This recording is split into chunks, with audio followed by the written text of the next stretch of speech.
حضور صلی اللہ تعالیٰ علیہ وسلم نے حضرت ابوبکر صدیق رضی اللہ تعالیٰ عنہ کی معیت میں جب مکہ سے ہجرت فرمائی تو قریش مکہ نے اعلان کیا کہ جو کوئی محمد صلی اللہ تعالیٰ علیہ وسلم کو گرفتار کر کے لائے گا اس کو 100 اونٹ انعام ملے گا۔ اس گرا قدر انعام کے لالچ میں بہت سے لالچی لوگوں نے حضور صلی اللہ تعالیٰ علیہ وسلم کی تلاش شروع کی اور کچھ لوگ تو منزلوں دور تک تعاقب میں گئے۔ انہیں تعاقب کرنے والوں میں سے سراقہ بن جاشم نے یہ اعلان سنا تو اپنا تیز رفتار گھوڑا نکالا اور اس پر بیٹھ کر کہنے لگا کہ میرا یہ تیز رفتار گھوڑا محمد اور ابوبکر کا پیچھا کرے گا اور میں ابھی ان دونوں کو پکڑ کر لاتا ہوں۔ چنانچہ اس نے اپنے گھوڑے کو دوڑایا اور تھوڑی ہی دیر میں حضور کے قریب پہنچ گیا۔ حضرت ابوبکر صدیق رضی اللہ تعالی عنہ نے جب دیکھا کہ سراقہ گھوڑے پر سوار ہمارے پیچھے آ رہا ہے اور ہم تک پہنچنے ہی والا ہے تو عرض کی یا رسول اللہ صلی اللہ تعالی علیہ وسلم، سراقہ نے ہمیں دیکھ لیا ہے اور وہ دیکھیے ہمارے پیچھے آ رہا ہے۔ حضور نے فرمایا اے ابوبکر صدیق کوئی فکر نہ کرو،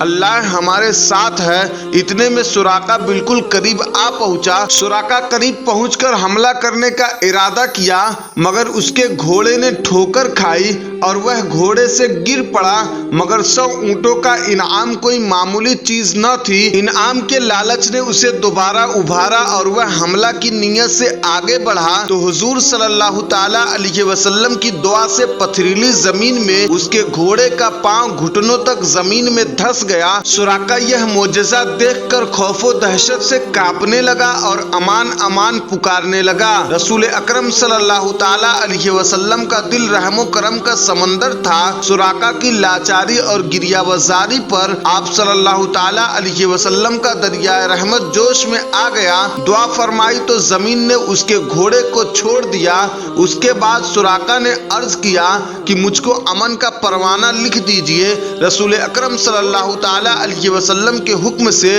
حضرت عامر بن فہرہ رضی اللہ تعالی عنہ نے سراقہ کے لیے امن کی تحریر لکھ دی۔ سراقہ نے اس تحریر کو اپنے ترکش میں رکھ لیا اور واپس لوٹ گیا۔ راستہ میں جو شخص بھی حضور صلی اللہ تعالی علیہ وسلم کے بارے میں دریافت کرتا تو سراقہ اس کو یہ کہہ کر لوٹا دیتے کہ میں نے بڑی دور تک بہت زیادہ تلاش کیا مگر حضور صلی اللہ تعالی علیہ وسلم اس طرف نہیں ہے۔ واپس لوٹتے ہوئے سراقہ نے کچھ سامان سفر بھی حضور صلی اللہ تعالی علیہ وسلم کی خدمت میں بطور نذرانہ کے پیش کیا مگر حضور صلی اللہ تعالی علیہ وسلم نے قبول نہیں فرمایا۔ سراقہ اس وقت تو مسلمان نہیں ہوئے مگر حضور صلی اللہ تعالی علیہ وسلم کی عظمت نبوت اور اسلام کی صداقت کا سکہ ان کے دل پر بیٹھ گیا۔ جب حضور صلی اللہ تعالی علیہ وسلم نے فتح مکہ اور جنگ طائف و حنین سے فارغ ہو کر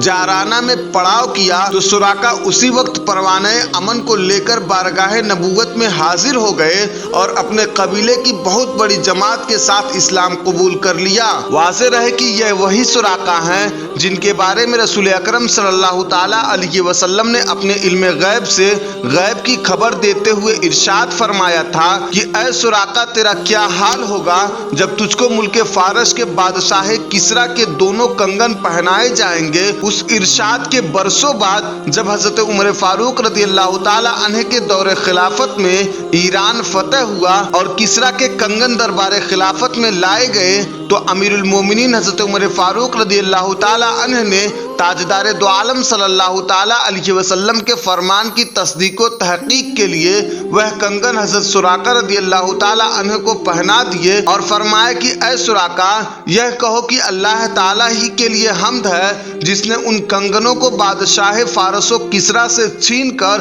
سراقہ بدوی کو پہنا دیا۔ حضرت سراقہ رضی اللہ تعالی عنہ نے 24 ہجری میں وفات پائی جبکہ حضرت عثمان غنی رضی اللہ تعالی عنہ تخت خلافت پر رونق افروز تھے۔ اس واقعے سے ہمیں سبق ملتا ہے کہ سرکار دو عالم صلی اللہ تعالی علیہ وسلم کا حکم و فرمان زمین پر بھی جاری ہے، کیونکہ جب سراقہ کو زمین نے جکڑ لیا تو سرکار دو عالم صلی اللہ تعالی علیہ وسلم کے حکم سے زمین نے اسے چھوڑ دیا اور کائنات کی ہر چیز اللہ نے حضور صلی اللہ تعالی علیہ وسلم کے تابع کر دی ہے۔ اب وہ شخص جو حضور صلی اللہ تعالی علیہ وسلم کے اختیار و خوبیوں کو نہ مانے وہ کتنا بڑا احمق اور بیوقوف انسان ہے۔